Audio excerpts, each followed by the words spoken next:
Dear viewer, I'm coming to you with a problem. I'm plagued with the urge to talk about a show barely anyone has talked about. Astro Note has been on my mind for months, and since this is an anime of the romance variety, I thought I'd play matchmaker today. So let's see if you are a good fit. But first, let me tell you about my client, Astro Note. Chef Miyazaka Takaumi goes to an interview for a new job. The interview is at an apartment building called Astro Lodge. The apartment's selling point is that it offers breakfast, but the residents can no longer stand the cooking of their lovely landlord, Mita. And they're the ones looking for a new chef, right? So when Takumi meets Mita, he falls head over heels for her. And the fried horse mackerel that he makes quickly is a really big hit. Everyone wants him to hop on board. And so therefore he begins his life as the live-in chef. However, it's not a peaceful life for long. The residents are quirky. There's this like mysterious phenomenon happening. It happens once, it happens twice. And Takumi discovers that Mita has a secret. She's an alien. Now, I'm going to leave the synopsis. I'm going to leave that alone over there. And we're going to turn to other parts of their dating profile, if you will, to see if they're a good fit, to see if they're a good match for you. So, we've got two categories that we're going to look at. We've got their highlights and compatibility. So, under the highlights section, definitely retro vibes. If you want some 90s nostalgia, a little bit of 2000s space core, that's a highlight. Make note of that. The character designs and the background art and the colors and even the textures that they apply to the anime just really give it this nostalgic retro feel that is truly a highlight and it feels unique in that regard. And I feel like I haven't seen too many people doing it like this, definitely within this year. We've got a cast of colorful characters, quirky as all get out. You will find the person in the ensemble who you will love, and you probably would fight anyone, if needed, to protect them. We also need to talk about the fact that like the characters in the cast are all designed uniquely, and it does like they're not cookie cutter.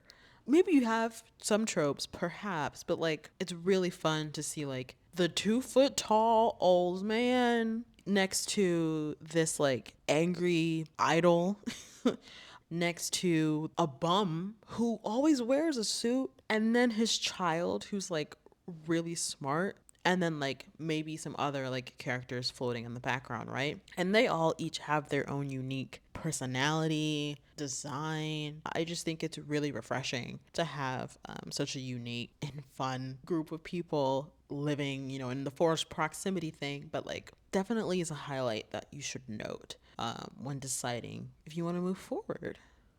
Third highlight is definitely that the male protagonist is just a regular dude. And not in the like self-insert way, but like no, he's just a guy. And with all these other self-inserted male protagonists we have, it's refreshing to just have a guy.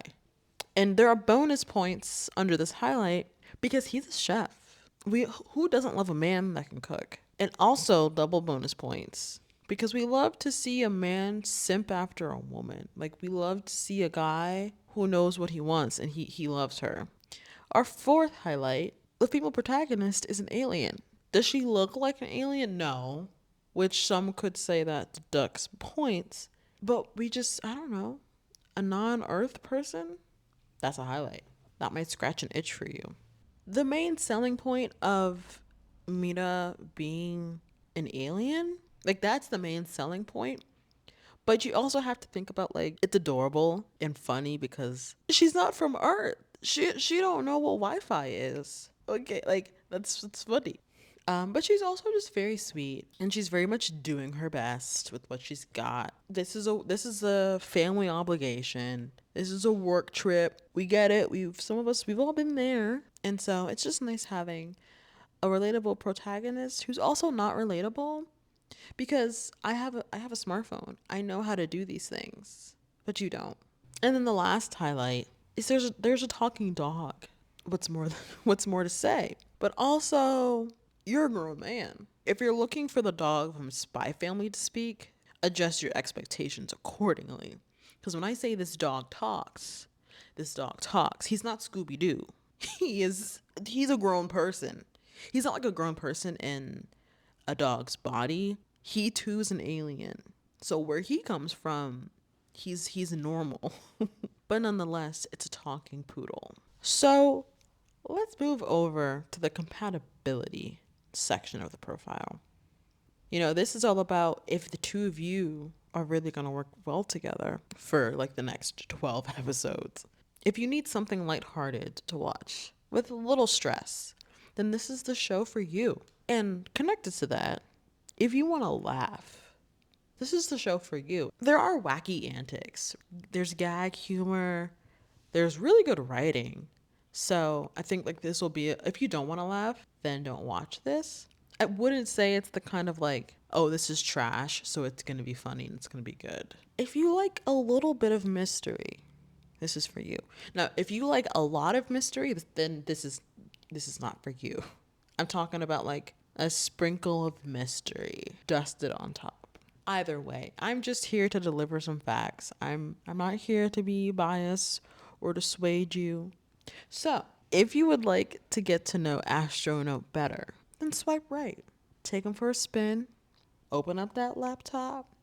Turn on that TV, that tablet, whatever you got to do, and give them a try.